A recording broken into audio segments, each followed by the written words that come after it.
Praise the lord. Hallelujah.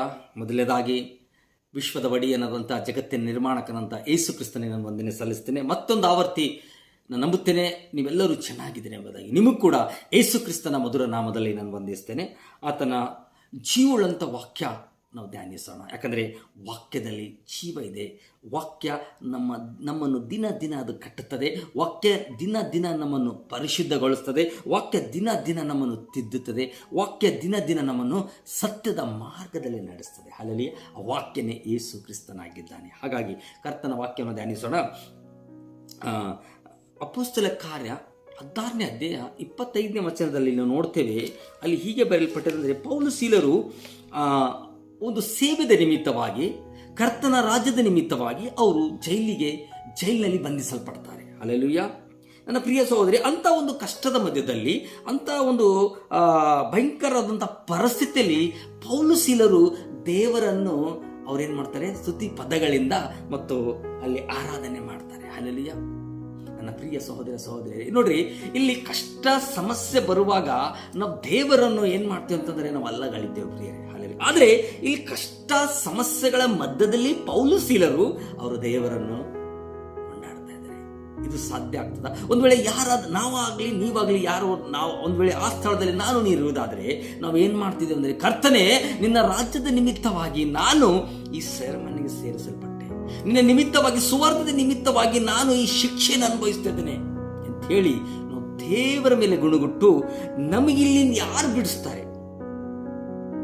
Hallelujah. ನಮ್ಗೆ ಯಾರು ಇಲ್ಲಿಂದ ಬಿಡಿಸ್ಲಿಕ್ಕೆ ಯಾರು ಶಕ್ತಾರ ಎಂಬುದಾಗಿ ನಮ್ಮ ಆಲೋಚನೆ ಅವ್ರ ಕಡೆ ಹೋಗ್ತದೆ. ಹಲ್ಲೆಲೂಯಾ. ನಮ್ಗೆ ಇಲ್ಲಿಂದ ಹೇಗೆ ಹೊರಗೆ ಬರಬೇಕು ಮತ್ತು ಇಲ್ಲಿಂದ ಯಾರು ಸಹಾಯ ತಗೊಂಡು ನಾವು ಹೊರ ಬರಲಿದ್ದೇವೆ ಎಂಬುದಾಗಿ ಆಲೋಚನೆ ನಾವಿರುತ್ತೆ ಹೊರತು ನಾವು ದೇವರನ್ನು ನನ್ನ ಪ್ರಿಯ ಸಹೋದರಿ, ಇಲ್ಲಿ ದೇವರ ವಾಕ್ಯ ಹೇಳ್ತದೆ, ಪೌಲ ಸೀಲರು ಸಂತೋಷವಾಗಿದ್ದು ಅಂಥ ಕಷ್ಟದ ಸಮಯದಲ್ಲೂ ಕೂಡ ಪೌಲ ಸೀಲರು ಸಂತೋಷವಾಗಿ ದೇವರನ್ನು ಅವರು ಕೊಂಡಾಡ್ತಾ ಇದ್ದಾರೆ. ಹಲ್ಲೆಲೂಯಾ. ನನ್ನ ಪ್ರಿಯ ಸಹೋದರಿ, ಇವತ್ತು ದೇವರ ವಾಕ್ಯ ನನಗೂ ನಿನಗೂ ಏನು ಬೋಧಿಸ್ತದೆ ಅಂದರೆ, ಕಷ್ಟ ಸಮಯಗಳಲ್ಲಿ, ಕಷ್ಟದ ಮಧ್ಯದಲ್ಲಿ ಹಾದು ಹೋಗ್ತಾ ಇರೋದಾದರೆ, ನೀನು ಒಂದು ವೇಳೆ ನಿನ್ನ ದೃಷ್ಟಿ ನನ್ನ ಮೇಲೆ ಇಡುವುದಾದರೆ, ಸ್ತುತಿ ಪದಗಳಿಂದ ನಾನು ಕೊಂಡಾಡುವುದಾದರೆ, ಪ್ರಾರ್ಥನೆ ಮುಖಾಂತರ ನನ್ನ ಸನ್ನಿಧಾನಕ್ಕೆ ನೀನು ಬರೋದಾದರೆ, ನಿನಗಿರುವಂತಹ ಕಷ್ಟಗಳು, ನಿನಗೆ ಕಟ್ಟಲ್ಪಟ್ಟಂತಹ ಬೇಡಿಗಳಾಗಲಿ, ನಿನಗೆ ಮುಚ್ಚಲ್ಪಟ್ಟಂತಹ ಆ ಕದಗಳಾಗಲಿ, ನಿನಗೆ ಬಂಧಿಸಲ್ಪಟ್ಟಂತಹ ಆ ಕಳಚಿಗಳಾಗಲಿ, ಅದು ಬಿದ್ದು ಹೋಗ್ತವೆ, ಅದು ಕಳಚಿ ಹೋಗ್ತವೆ, ಆ ಕದಗಳು ತೆರಲ್ಪಡ್ತವೆ. ಹಲ್ಲೆಲೂಯಾ. ನೋಡ್ರಿ, ಪೌಲ ಸೀಲರು ಅವರು ಪೂರ್ಣ ಮನಸ್ಸಿನಿಂದ ದೇವರನ್ನು ಸ್ತುತಿಸುವಾಗ, ಆರಾಧನೆ ಮಾಡುತ್ತಿರುವಾಗ ಅಲ್ಲಿ ನೋಡ್ರಿ, ದೇವರ ಶಕ್ತಿ ಅವರ ಒಳಗೆ ಆ ಮಧ್ಯದಲ್ಲಿ ಬಂದು ಅವರಿಗೆ ಕಟ್ಟಲ್ಪಟ್ಟಂತಹ ಸರಪಣಿಗಳಾಗಲಿ, ಕೈಕಾಲುಗಳಿಗೆ ಕಟ್ಟಲ್ಪಟ್ಟಂತಹ ಸರಪಣಿಗಳು ಆಟೋಮೆಟಿಕ್ಲಿ ಅವು ಕಳಚಿ ಹೋದವು. ಹಲ್ಲೆಲೂಯಾ. ಮತ್ತೆ ಅಲ್ಲಿ ಒಂದು ದೊಡ್ಡ ಭೂಕಂಪವಾಯಿತು, ಅಸ್ಥಿವಾರಗಳು ಕದಲದವು. ನನ್ನ ಪ್ರಿಯ ಸಹೋದರಿ, ಸ್ತುತಿ ಪದಗಳಲ್ಲಿ, ಸ್ತುತಿ ಆರಾಧನೆಯಲ್ಲಿ ನೀವು ಅಸ್ಥಿವಾರಗಳನ್ನು ಕದಲಿಸಲಿಕ್ಕೆ ಅಂತ ಒಂದು ದೊಡ್ಡ ಶಕ್ತಿ ಇದೆ. ಗೊತ್ತು ಯಾವ್ದು ಅಸ್ಥಿವಾರ ನಿಮ್ಮನ್ನು ಆಳ್ತಾ ಇದೆ? ಗೊತ್ತು ಯಾವುದೇ ಮಾಟ ಮಂತ್ರ ಶಕ್ತಿಗಳ ಅಸ್ಥಿವಾರ ನಿಮ್ಮನ್ನು ಆಳ್ತಾ ಇದೆಯಾ? ಹಾಗಾದರೆ ನೀವು ಸಂತೋಷವಾಗಿ ಸ್ತುತಿ ಪದಗಳಿಂದ ದೇವರನ್ನು ಕೊಂಡಾಡುವಾಗ ಅಲ್ಲಿ ಅಸ್ಥಿವಾರಗಳು ನಿನ್ನ ಮೇಲೆ ಕಟ್ಟಲ್ಪಟ್ಟಂತ ಅಸ್ಥಿವಾರಗಳಾಗಲಿ, ನಿನ್ನ ವಿರುದ್ಧ ಬಂದಿರುವಂತಹ ಆ ಬಾಣಗಳಾಗಲಿ ಕದಲಿ ಹೋಗ್ತವೆ. ಇಲ್ಲಿ ನೋಡ್ರಿ, ಪೌಲ ಸೀಲರು ಅವರು ಸ್ತುತಿಗಳನ್ನು ಹಾಡುತ್ತಾ, ಪದಗಳನ್ನು ಹಾಡುತ್ತಾ ದೇವರನ್ನು ಕೊಂಡಾಡುತ್ತಿರುವಾಗ ದೇವದೂತರು ಅವ್ರ ಸ್ಥಳದಲ್ಲಿ ಬಂದು ಅಲ್ಲಿನ ದೊಡ್ಡ ಭೂಕಂಪ ಉಂಟಾಯಿತು. ಆ ಭೂಕಂಪ ಉಂಟಾದ ನಿಮಿತ್ತವಾಗಿ ಆ ಸೆರೆಮನೆ ಅಸ್ಥಿವಾರಗಳು ಕದಲ್ದವು. ಅವರಿಗೆ ಕಟ್ಟಲ್ಪಟ್ಟಂತ ಆ ಕೈಕಾಲುಗಳಿಗೆ ಕಟ್ಟಲ್ಪಟ್ಟಂತ ಸರಪಣಿಗಳು ಕಳಚಿ ಬಿದ್ದವು. ದೇವದೂತರು ಆ ಜೈಲಿನಿಂದ ಹೊರಗೆ ತಂದವರನ್ನು ಬಿಟ್ಟರು. ಹಲ್ಲೆಲೂಯಾ. ನನ್ನ ಪ್ರಿಯ ಸಹೋದರಿ, ನಾನು ಏನು ಹೇಳಕ್ ಬಯಸ್ತೇನೆ ಅಂದರೆ, ಈ ಲೋಕದಲ್ಲಿ ಕಷ್ಟಗಳು, ಸಮಸ್ಯೆಗಳು ಉಂಟು. ಅದರ ಮಧ್ಯದಲ್ಲಿ ನಾವು ದೇವರನ್ನೇ ನಾವು ದೊಡ್ಡವರು ಅಂತ ತಿಳ್ಕೊಂಡು, ನಮ್ಮ ಕಷ್ಟಕ್ಕಿಂತ ನಾನು ದೇವರು ದೊಡ್ಡವನು ಎಂಬುದಾಗಿ ಹೇಳುವಾಗ, ನಾವು ಆ ಕಷ್ಟದ ಮೇಲೆ ನಮ್ಮ ದೃಷ್ಟಿ ಇಡದ ಹಾಗೆ, ಆ ಕಷ್ಟದ ಸಂಕಟಗಳ ಮೇಲೆ ನಾವು ಆಲೋಚನೆ ಮಾಡದ ಹಾಗೆ, ನಾವು ಕರ್ತನ ಮೇಲೆ ನಮ್ಮ ದೃಷ್ಟಿ ನೀಡುವಾಗ, ಕರ್ತನೇ ಎಲ್ಲದಕ್ಕಿಂತ ದೊಡ್ಡವನೆಂದು ನಾವು ತಿಳಿದುಕೊಂಡು ಆತನಿಗೆ ಸ್ತುತಿ ಪದಗಳಿಂದ ನಾವು ಆರಾಧಿಸುವಾಗ, ನಾವು ಸ್ತುತಿ ಪದಗಳಿಂದ ನಾವು ಕೊಂಡಾಡುವಾಗ, ನಿಜವಾಗ್ಲೂ ನಾವು ಹಾದು ಹೋಗುತ್ತಿರುವಂಥ ಅಥವಾ ಯಾವುದೇ ನಾವು ಸಮಸ್ಯೆಗಳಿರಲಿ, ನಮಗೆ ಕಟ್ಟಲ್ಪಟ್ಟಿರುವಂಥ ಯಾವುದೇ ಒಂದು ಸರಪಣಿಗಳಾಗಲಿ, ನಮಗೆ ಹಿಡಿದಿರುವಂಥ ಯಾವುದೋ ಒಂದು ಶಕ್ತಿಗಳಾಗಲಿ, ಏನೇ ಇರುವುದಾದರೆ ದೇವರು ತನ್ನ ಶಕ್ತಿಯಿಂದ ನಮ್ಮನ್ನು ಅದರಿಂದ ಹೊರಗೆ ತರಲಿಕ್ಕೆ ಆತನ ಶಕ್ತಿ ಇದೆ. ಹಲ್ಲೆಲೂಯಾ.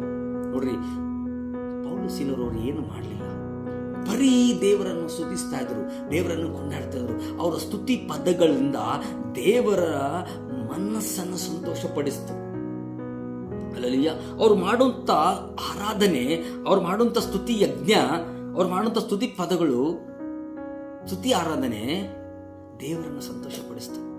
ಇವತ್ತು ನಾನು ನೀನು ಮಾಡುವಂಥ ಆರಾಧನೆ ದೇವರನ್ನು ಸಂತೋಷಪಡಿಸುವುದಾದರೆ ಖಂಡಿತವಾಗಿ ನಮಗೆ ವಿರುದ್ಧವಾಗಿ ನಿಂತಿರುವಂಥ ಒಂದೊಂದು ಕಳಚಿಗಳಾಗಲಿ, ಬೇಡಿಗಳಾಗಲಿ, ಮುಚ್ಚಲ್ಪಟ್ಟಂಥ ಕಥೆಗಳಾಗಲಿ, ಇವತ್ತು ಯಾವುದೇ ಆಶೀರ್ವಾದ ಬಾಗಿಲು ನಿನಗೆ ಮುಚ್ಚಲ್ಪಟ್ಟಿರಬಹುದು.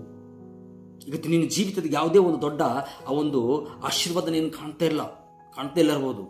ಆದರೆ ಖಂಡಿತವಾಗಿ ನೀನು ಕರ್ತನ ಮುಂದೆ ಪರಿಶುದ್ಧನಾಗಿ, ಕರ್ತನ ಮುಂದೆ ಆತನಿಗೆ ಯಥಾರ್ಥವಾಗಿ, ದೋಷವಿಲ್ಲದನಾಗಿ ನಿನ್ನ ಸ್ತುತಿಗಳು, ನಿನ್ನ ಪದಗಳು ದೇವರನ್ನು ಇಳಿದು ಬರುವಂತೆ ಮಾಡ್ತದೆ. ಹಲ್ಲೆಲೂಯಾ.